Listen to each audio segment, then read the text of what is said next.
অনেকেই আমরা হোয়াটসঅ্যাপ থেকে নতুন কোনো নাম্বারে কল করতে গিয়ে সমস্যায় পড়ি।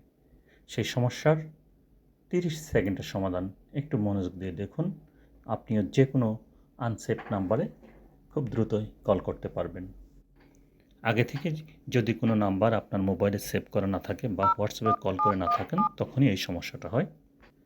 আপনি মোবাইলের ডায়াল অপশন বা প্লাস চিহ্ন যেখানে কল করার সেখানে যাবেন, গিয়ে নাম্বারে যাবেন ডায়াল প্যাড। ডায়াল প্যাডে গিয়ে আপনি নাম্বারটা ডায়াল করবেন। যদি দেখেন ডায়াল করার পরে, এই যে আমি ডায়াল করছি, দেখতে থাকুন।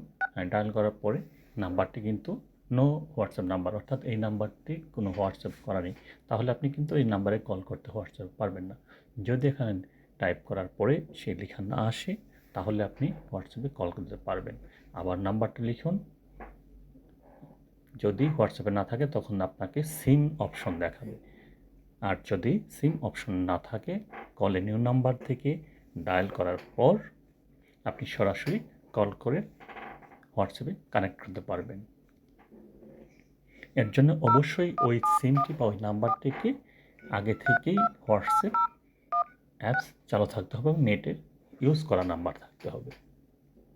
অর্থাৎ আনসেভ আপনার থাকলেও যদি সেই নাম্বারটিতে হোয়াটসঅ্যাপ চালু থাকে, তাহলেই আপনি কল করলে সেই কলটি হোয়াটসঅ্যাপের মাধ্যমে যাবে। সবাইকে ধন্যবাদ।